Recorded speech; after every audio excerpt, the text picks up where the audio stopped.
Hi everybody, I just thought I'd take the time to put this short video together to illustrate what's happening with the body weight both during the backswing and the downswing, and how sometimes what players perceive to have happened because of the weight location isn't exactly accurate. The weight's been coached previously, and people's understanding of where the weight is and the effect on the ball flight is somewhat skewed, in my opinion. So what I'd like to do is first of all highlight, I've got four players here of four very sort of different swings. We've got Charlie Wee, Grant Waite, John Rawlins and Lee Westwood, all playing on the PGA Tour, all great ball strikers, using different clubs, some using short irons, John Rawlins, Charlie Wee with a mid iron, Grant and Lee with a driver. So first of all, if we take a little look at the backswing, so the top row here, the thing we're going to notice is I've highlighted the centre of the shoulder turn with the green circle, and if we look at all four players during the backswing, the centre of the shoulder turn actually stays fixed.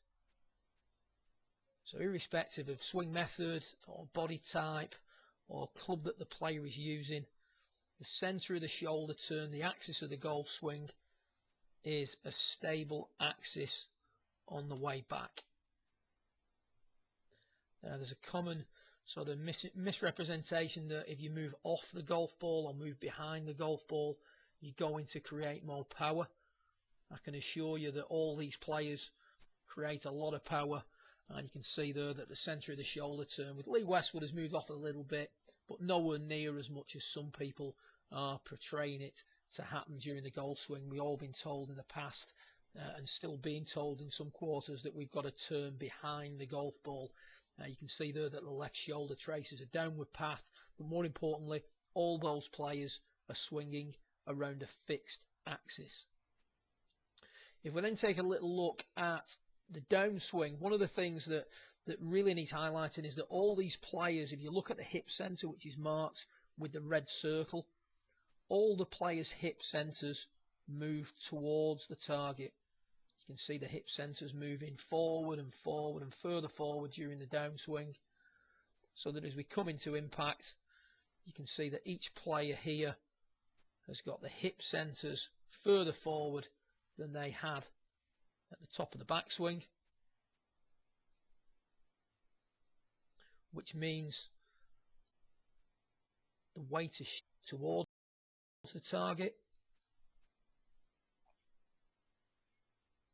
And with the weight so much into the left-hand side, most people's understanding is that this is going to produce a very low ball flight. And as we said before, I can assure you that all these players hit it high and hit it long. The reason the ball flight is high, even though the weight is forward, is because as the hip centres move forward, this creates side bend here.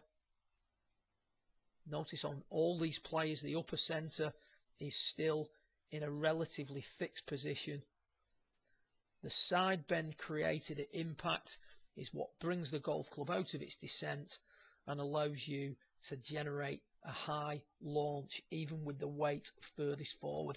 Actually, technically speaking, if you keep the upper centre fixed, the further forward the hip centre is, the higher the player will launch the golf ball.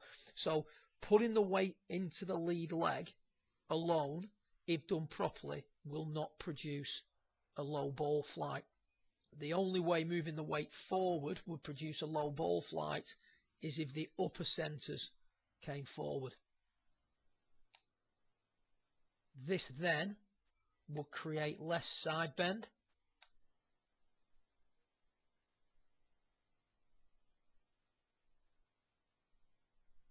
and therefore a lower ball flight.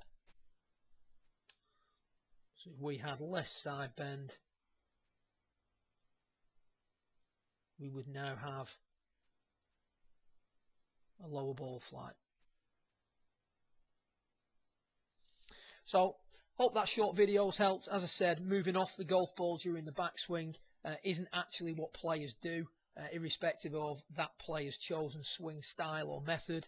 And also moving the weight forward in the downswing will not produce a low ball flight if done correctly. Good luck with your golf. Enjoy the rest of 2012 and look forward to working with you all soon.